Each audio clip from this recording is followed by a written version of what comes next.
style a deeper look. So our broader definition of style in the home as opposed to fashion, right? When we speak of style, we typically refer to the latest fashion trends or the hottest home decor trends.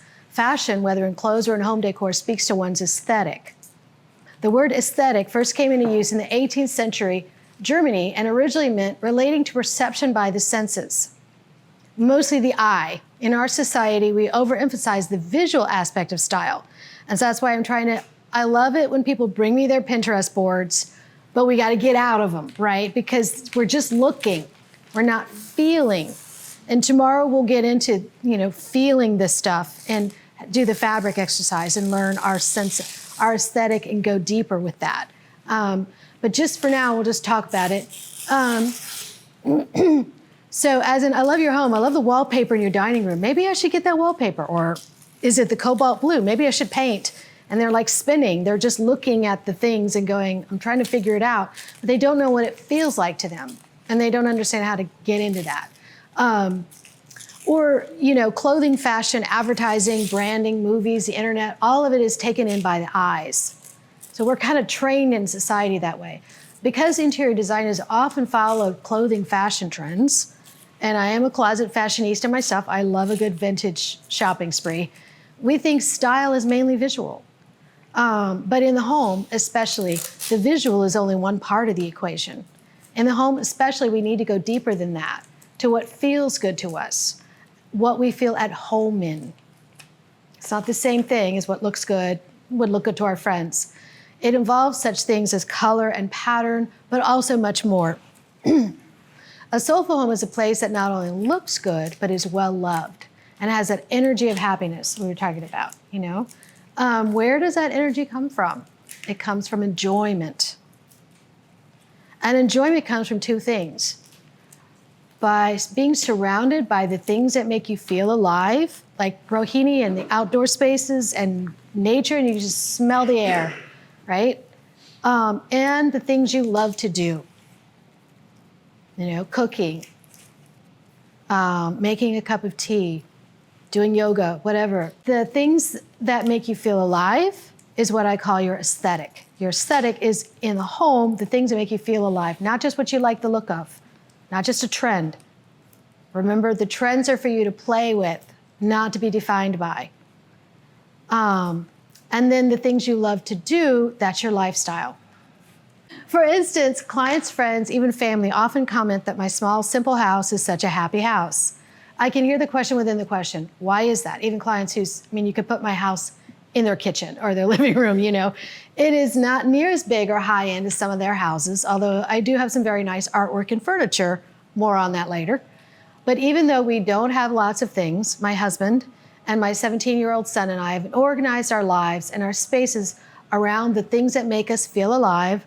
And yes, we are outdoor dwellers like Rohini, and we have a compound. So it's not a big house, it's multiple things, as well as outdoor rooms. So organize our lives around spaces around the things that make us feel alive and the things we love to do.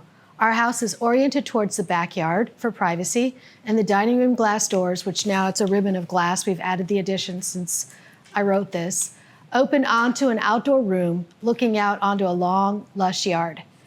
We spend most of our time there at either our dining table or out on the patio, sharing meals together and countless cups of tea or wine or s'mores at the fire pit, gazing out at the yard and solving the world's problems. We're also right off the Greenway and walkable to restaurants. So I do not have a big kitchen. I do not like to cook. But I love to grocery shop and have really healthy food, that tastes good. The key to creating this for yourself is to discover your own aesthetic and lifestyle. Here is a snapshot of my own style and lifestyle, just to give you an idea of where we're headed.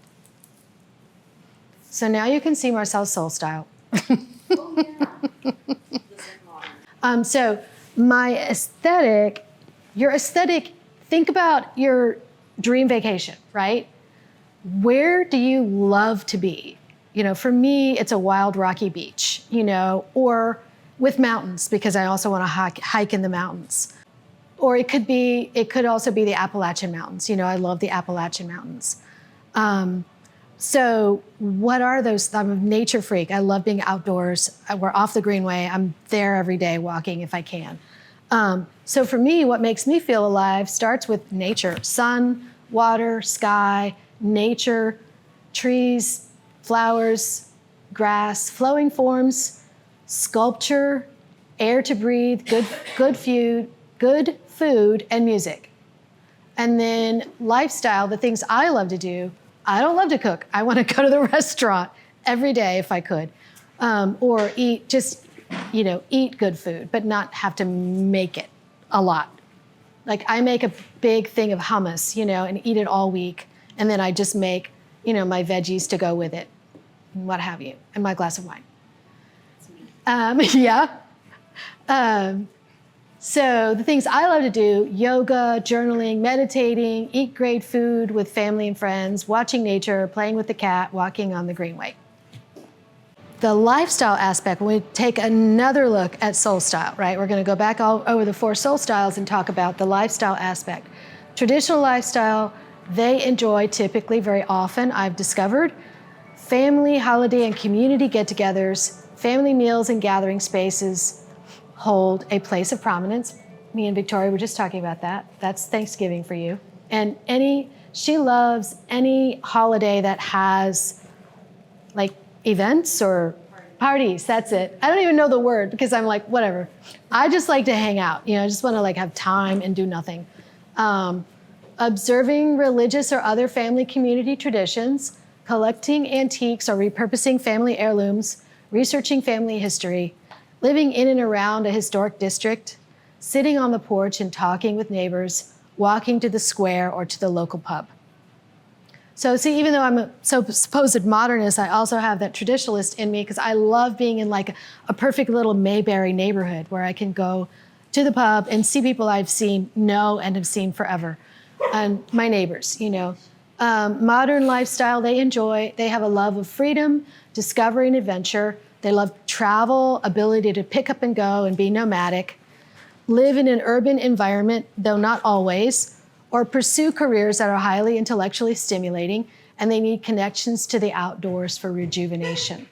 They enjoy space to contemplate and create, flexible spaces that allow for improvisation and change. And now taking another look at the lifestyle aspect of the 2 secondary soul styles, we're looking at the practical lifestyle and the sensual lifestyle. So the lifestyle aspect of the practical lifestyle, they enjoy getting things done, hobbies or businesses that involve making, building, or fixing things, family and group activities centered on these things, cleaning and organizing things, dedicated space for doing their projects, sewing room, woodworking shop, potting shed, a well-stocked pantry, a movie room with popcorn machine. A sensual lifestyle, they enjoy savoring the moment through food, music, art, relaxation, throwing rich and memorable parties or extending hospitality to visitors, spaces that fill the senses, such as a welcoming kitchen, a spa-like master bath, a movie room.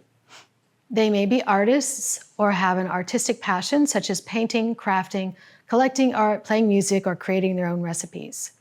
Sinking into relaxation is not just a vacation. They need this to recharge.